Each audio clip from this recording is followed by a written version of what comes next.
Seeds are right at the base of our food system. If we don't have the right kind of seeds, and if we can't keep breeding seeds to keep pace with the changes in climate and pests and diseases, then we'll be in trouble for the future. But seeds have become a place for real debate and contention in the last 15 to 20 years. Some people are concerned about whether they're genetically engineered. Some people are concerned about whether there's enough biodiversity. And some farmers in some countries are worried if they're going to get sued because they've accidentally grown seeds that contain genes that other people have patented where that's been allowed. So this is an area of real debate today and concern how it's going to affect the future of our food and our ability to feed ourselves. Now, I got involved with this and ended up helping to produce a book that helps you try and understand this, called The Future Control of Food, which is a guide to these international rules and negotiations on biodiversity, intellectual property and food security. Because the people I was working with, mostly negotiators in the World Trade Organization, wanted to get a much better picture of how these different things come together in the different institutions where we're having these negotiations happen. So in this talk, I just want to give you a sense of that and some of the big picture issues, but I hope you'll go and have a look at the book and the other materials, and you can download the book for free in English and in Spanish and now in Chinese.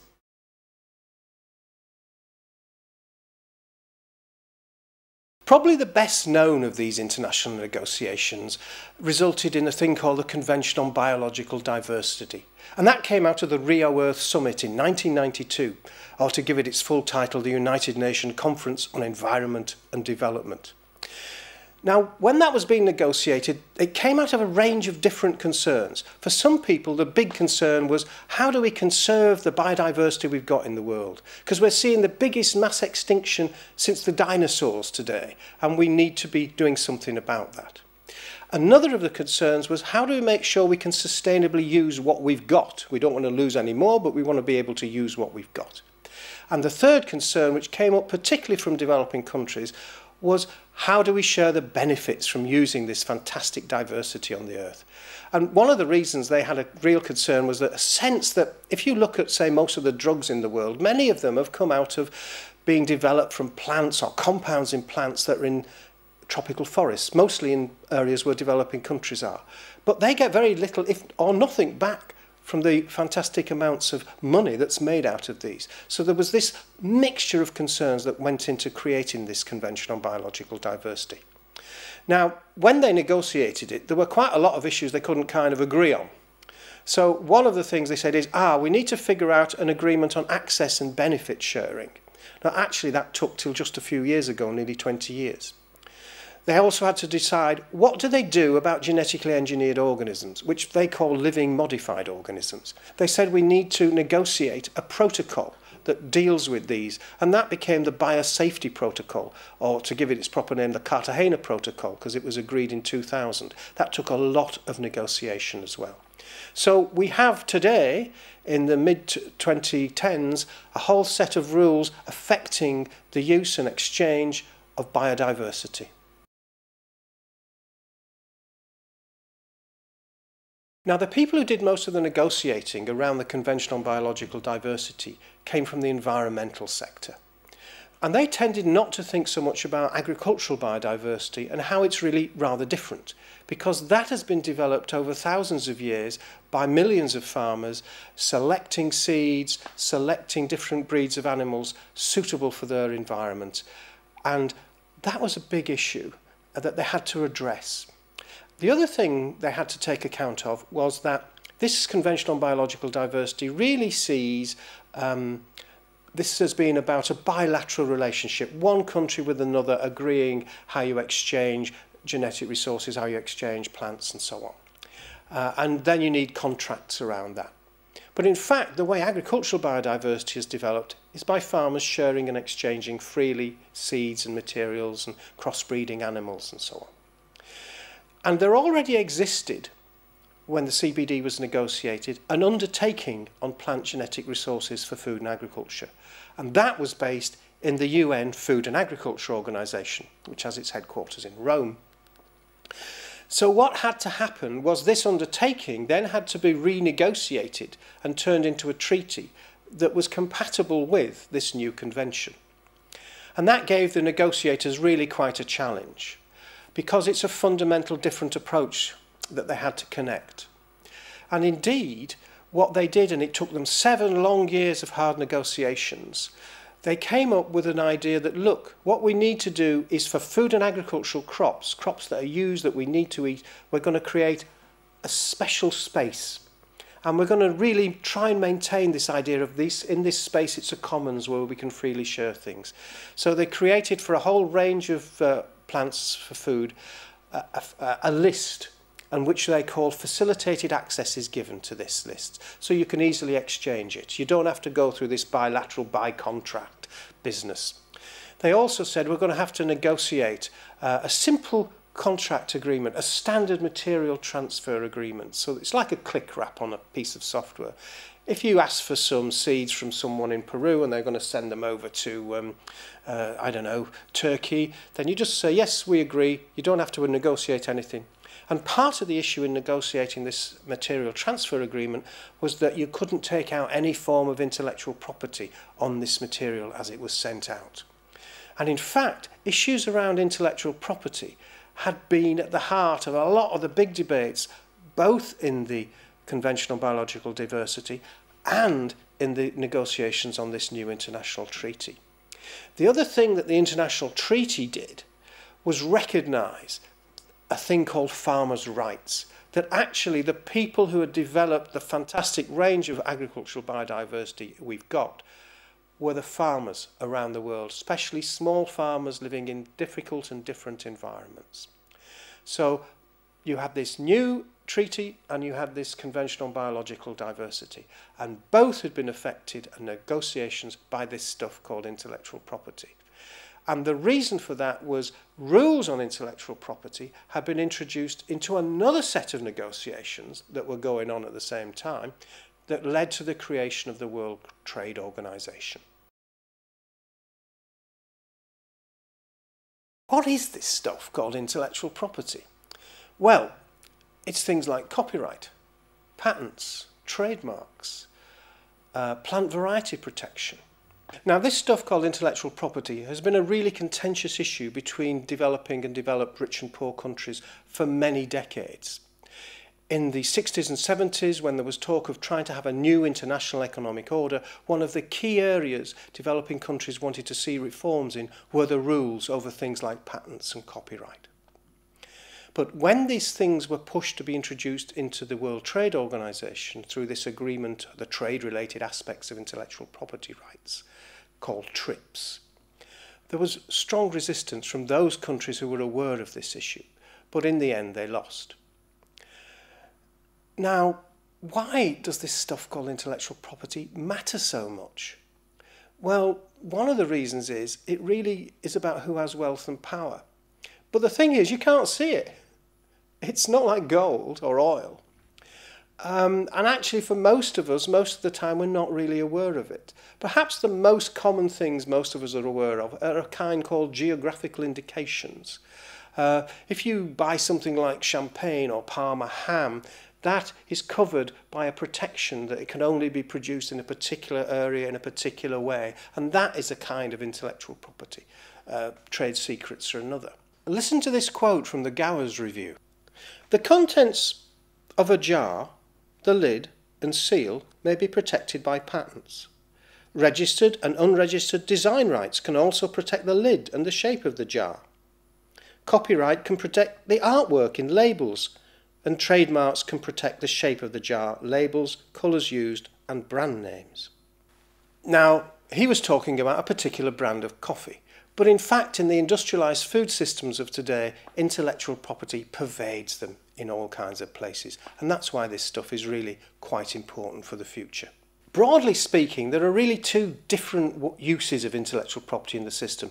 The first is used by people who are selling to consumers, you and me buying things. They tend to use stuff like trademarks, that underpins brands, so that helps them advertise stuff, copyright and so on, as you heard describing that jar of coffee from the Gowers Review. The other type of intellectual property is used more by people selling to farmers, or maybe to you as a gardener. If, for example, you buy a rose today, you might find a little label on it that says you can't propagate it. Now, the reason for that, it's covered by another kind of intellectual property right called a plant breeder's right, which is a form of plant variety protection.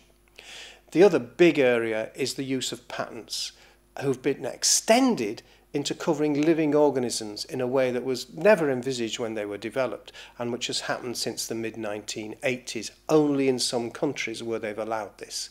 Initially in the United States, where there was a decision to allow the patenting of a microorganism in 1980, and then plants and animals later. And then why that's really important is that you would not have seen the development of genetically engineered crops by big commercial businesses without their ability to have a patent that gave them control over this.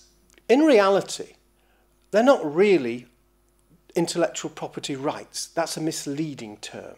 As Peter Drohos argues, we should think of them as privileges. These are privileges granted by a society to some people to exclude others from things.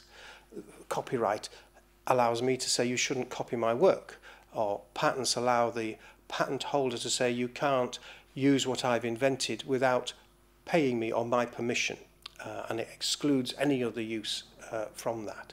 So these are really quite powerful instruments, and they are in fact a form of business regulation. So they're not actual property. You can't really see them in any real sense like oil or gold. And also the term rights is misleading because they can be confused with human rights. Now they're not. Human rights are inalienable. You cannot divorce them from the person, and they're the subject for the individual.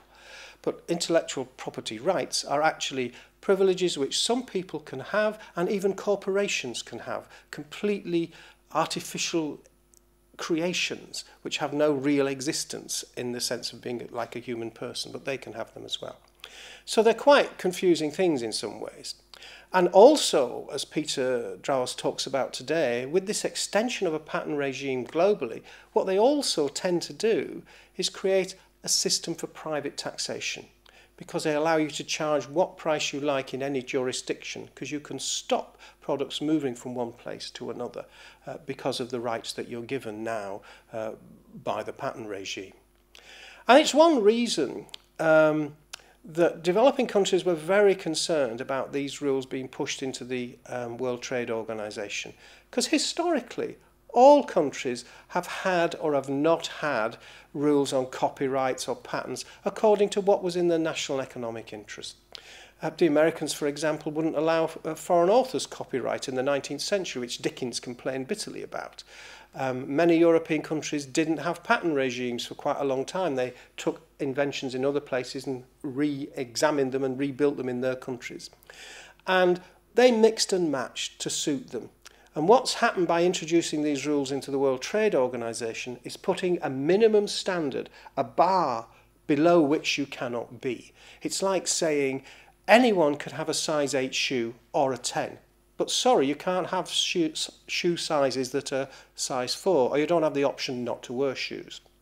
And that's something that Ha-Joon Chang, the Cambridge economist, calls kicking away the ladder, kicking away the way in which a lot of currently rich countries used to get rich, to develop. So there's a really big set of issues around intellectual property, which are far more than I can go into here. Our concern is what's their impact on the food system, where they've never been before.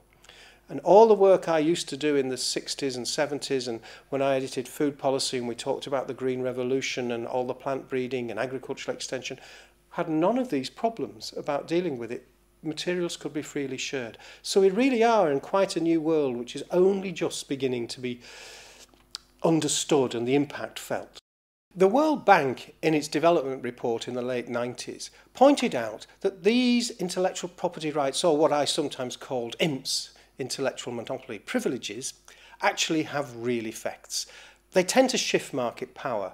They tend to favour the bigger players. For example, with patents, unless you've got a big lawyer and a big wallet to fight your corner, it's very difficult to protect your patents. They also tend to lead to higher prices. For example, if you've got a patented product and you can't charge higher prices for it, and this is very clear in the pharmaceuticals industry, which is perhaps where the most focus has been on intellectual property and how it affects the price of medicines and access to medicines, then your patent isn't working. And you see when drugs go off patent, the price goes way down. So we know that has a real effect on the world. Another area they tend to do is facilitate anti-competitive practices like cross-licensing or tying sales in. I mean, think of a crop that has a genetic engineered characteristics that ties you into buying the particular herbicide that crop is tied into. That's a tie-in sale. There's lots of things that really mean IP shifts the way the world works and alters who gets what out of the system.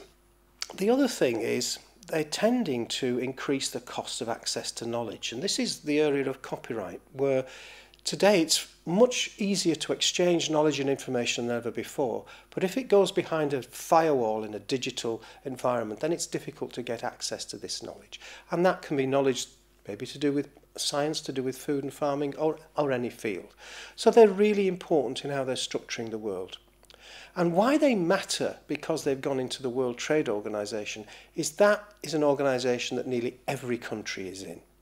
So they've been brought into food and farming in a way that's never happened before.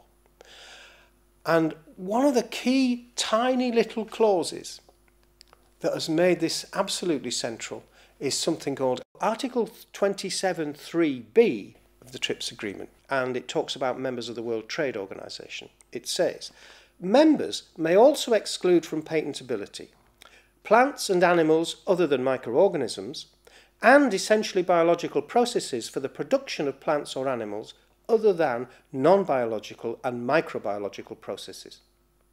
However, members shall provide for the protection of plant varieties either by patents or by an effective sui generis system or by any combination thereof. The provisions of this subparagraph shall be reviewed 4 years after the date of entry into force of the WTO agreement. Now, is that clear to you? Because if it is, you've probably not understood it. As one negotiator said at the end, and this is strong language for negotiators, there was blood on the floor at the end of negotiating that clause. Because really it's a piece of what they tend to call constructive ambiguity. It means different things to different people. Or you can go back to your capital and say, look, we Europeans didn't want patents on everything, so we've got this clause in about non-biological processes and so on.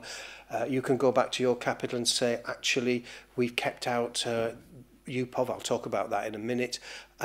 Or you can also go back and say, look, we've got an option of going back in 4 years to get what we really want. And that you find in lots of agreements where there's a really contentious issue, they put a clause in and saying, oh, we'll go back and think about it in 4 years and revise it. Because some countries were hoping to go back and remove that exception to patentability completely. That hasn't happened. And it hasn't happened partly because developing countries have got more interested. And a lot of people have started raising questions about what's this going to do to our food system, to our farming systems in the future. For many civil society groups and farmers groups in the developing countries, the concern has been about who will control seeds. How will this play out in the push to re-engineer all plants and animals so that they're actually owned and managed and run by just a few companies? How will it affect the agricultural biodiversity we've got and maintaining that? So there have been a lot of concerns raised since this was negotiated, because these things are negotiated in places a very long way from where most of us live, whether we're talking about small farmers in India or even whether we're talking about consumer groups in rich countries. They're negotiated in distant places by governments who are juggling many different things. And one of the reasons this got into the World Trade Organization was that the big things developing countries wanted were concessions on agriculture and textiles. And they weren't so bothered, or many of them weren't so clued up about what this meant. And those that did couldn't carry the day, so this got in. Now, it wasn't until this TRIPS agreement that an earlier agreement that had been developed in Europe came to matter for the rest of the world. And that agreement was an agreement that created so-called plant breeders' rights. And this goes back to the way agriculture developed in Europe over a century or so, when you'd seen the development of professional breeders and an industrialisation of the food system. And it became unlike most of the rest of the world, where small farmers still continue to breed and exchange their seeds. But there's a problem when you've got professional breeders involved in the seed system, and that is seed grows on its own and reproduces itself. So you need to find ways of getting people to come back to buy from you. One of those ways has been the development of hybrid seeds for some crops, and they are seeds that don't reproduce truly, so that you'll get the good high yield the first year and then it drops and it's a more mixed kind of crop that you get. The other way is to try and change the law so that people can't do what they naturally would do, which is save and exchange seeds. And that led in Europe to the creation of a thing called UPOV, which was the International Union for the Protection of New Varieties of Plants. And that came out of long decades of negotiations and discussion, and was only signed up to a very few European countries when it started in 1961, and it's been revised 2 or 3 times since. But this UPOV convention has become important now because it is a form of sui generis plant variety protection, which was mentioned in that Article 27.3b. But it is not required by the TRIPS agreement for developing countries to sign up to, and that was a very deliberate position taken in the negotiations, and it isn't there because developing countries didn't want it to be there. They wanted bigger options and signing up to this system that was designed for really industrial agriculture in the rich world. Now, UPOV has a whole set of issues with it that some people are concerned about. One of which is what's new. Because under UPOV you can take a seed from one country, take it to another where it is new, and then take out a plant breeder's right on it. And so that's a bit of a contentious issue for some. Its great advantage, though, over patents, where you can restrict what's done with it, is that any breeder can take an already protected variety to breed from, to create a new one, so that is more flexible. And even in Europe, where there are plant variety breeders and firms who are very keen on UPOV, they still don't want patents, because they know once you get the patent system, it'll be much harder for them as small breeders to continue. So even within the industrialised world, there's a difference in view about which is the best system to use. One of the major issues is how is all this complex mix of rules going to affect the future structure of the very base of the food system? Who'll own what kind of companies? Will they be concentrated in just a few companies? Will it drive a particular direction of science or to focus on genetic engineering rather than other ways of dealing with problems? And as that World Bank report pointed out in the late 90s, these rules do tend to shift and alter the market structure. And what we have seen is a real development of mergers and acquisitions over the last 15 to 20 years, as a recent UN report pointed out. And this is actually starting to restructure the world as far as it goes around the seed systems. And I just quote you a bit from that UN report. In some jurisdictions, the privatisation and patenting of agricultural innovation has resulted in a drastic erosion of these traditional farmers' rights, and the assertion of proprietary lines on seed technologies and genetic contents has changed farmers from seed owners to mere licensees of a patented product.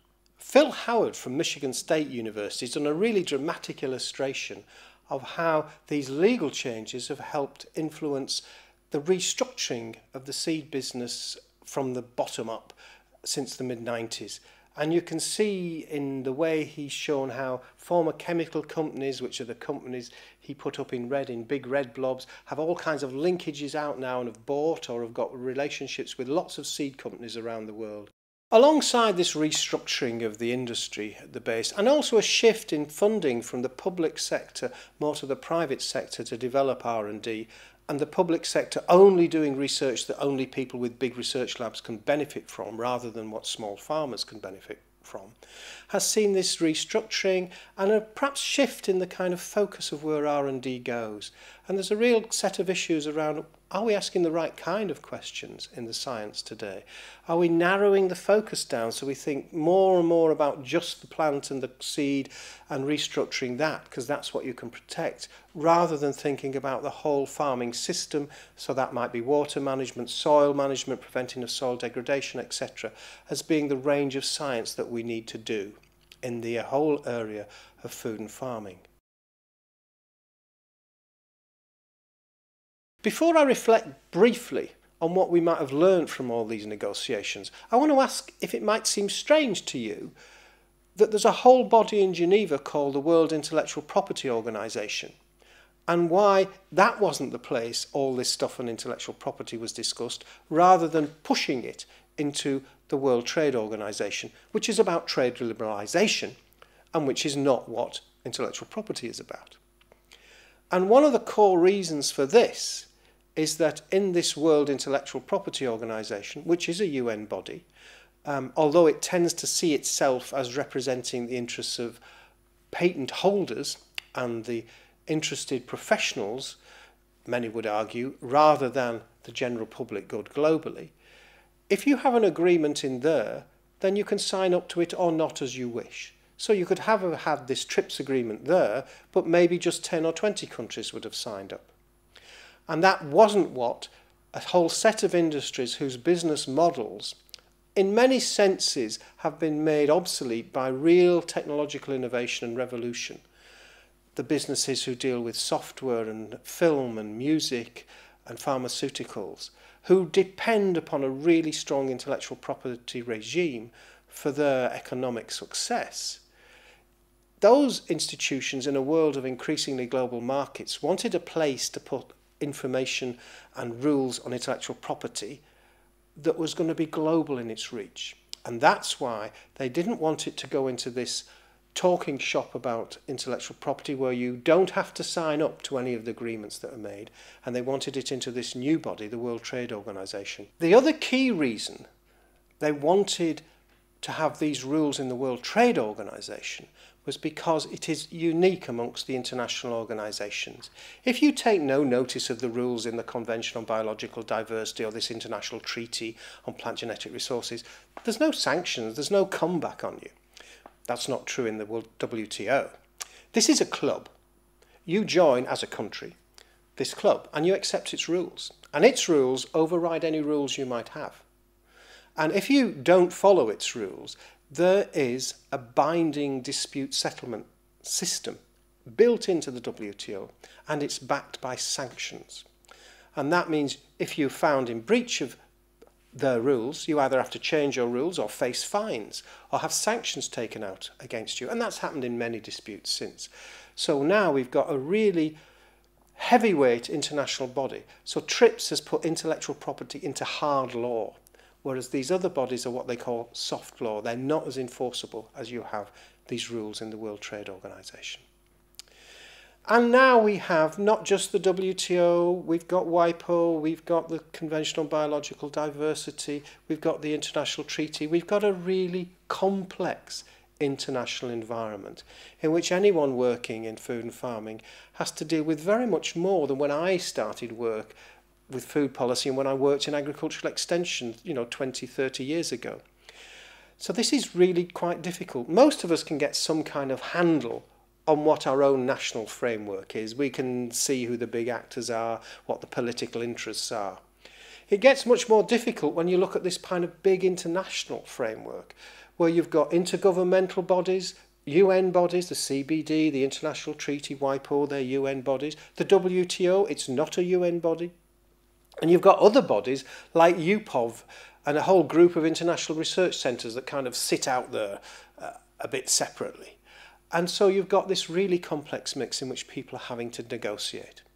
And one of the things that's done, it makes it very difficult for the weaker players, for the smaller players, for the farmers groups, for the non-governmental organisations. It also means if you can't get your act together, or if you're forced to negotiate bilaterally, and one of the things that's happened since the World Trade Organization has been agreed is that increasingly the big powers that didn't get everything they want have started doing bilateral trade negotiations, free trade agreements, investment agreements. And very often one of the key bits they put into those agreements is on intellectual property and upping the levels of protection required. So in those agreements you'll find some countries have been pushed to allow patenting on everything, or to use UPOV as the way to deal with plant variety protection. And that is not what developing countries wanted and wanted to achieve when they negotiated collectively in the WTO. So we've got a really much more difficult world to operate in today, and a more complex set of rules. But again, they are rules that we've made up, so they may also be remade up. And that's one of the questions that will arise as we look at how will these rules be revised when we see them working out in practice. And if they're starting to undermine the fundamental systems we need to preserve our agricultural biodiversity, to maintain the small farmers, maybe that's time to rethink them, whether it's in a new version of UPOV or whether it's in rethinking the rules that we have in some of these other organisations. One of the things that has happened, though, since we've seen this big global rule change, is much greater interest and concern about what happens at this international level and how it affects our everyday lives. And we've seen more and more groups, civil society groups, farmers groups, starting to think about whether or not the way this helps concentrate corporate control is a good thing. We've seen people starting to move up, saying food sovereignty is an issue. We want to have control over our food systems. We don't want to be stopped from having the ability to exchange seed and so on. So we are seeing a response from the bottom up, and it's important that this becomes more publicly discussed, and then that we seek to say, okay, we've changed the rules once, maybe we can change them again if they're not delivering that public good, which is why we have these kind of rules. They're not there just for the private interest of the few, to manage and control the system in their interests. And we know we can have an effect as civil society groups. We've seen it in quite a big way around the issues on TRIPS and public health and access to medicines.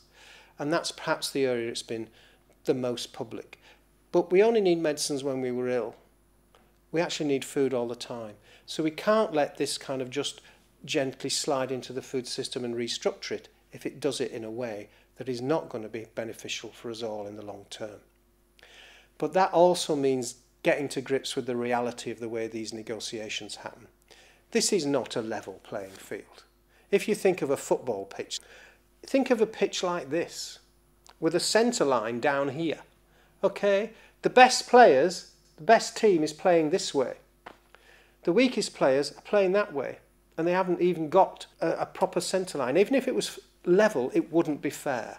So one of our key challenges is how we get more fair representation and rules that support everyone and creating a food future which enables the flourishing of the food systems that we need. All these changes have not gone without a reaction. One of the things that we've seen in the last 15 to 20 years is growing concern by citizens groups all over the world about their impact on the future control of food, on the concentration of power at the very base of our food system. We've seen concerns about the patenting of life forms and whether it's a sensible thing to do, whether we need to rethink how we reward innovation, and that extending a system that was designed really for mechanical inventions in the 19th century into the basis of life in the 21st century is the right way to go. So we've seen some really positive responses. All around the world there are farmers' movements talking about the need for more local control over their farming systems and don't want to be squeezed out of farming but want their lives improved, and they're coming together in a food sovereignty movement. And they are concerned about how they will be able to share and exchange knowledge and seeds. So what are we left with at the end of all of this? Well, I think the central thing is we have a set of rules that are now global around intellectual property that were made up and pushed in the late 20th century by relatively few vested interests that are now structuring what happens in the 21st century and deeply affecting what happens in our food system.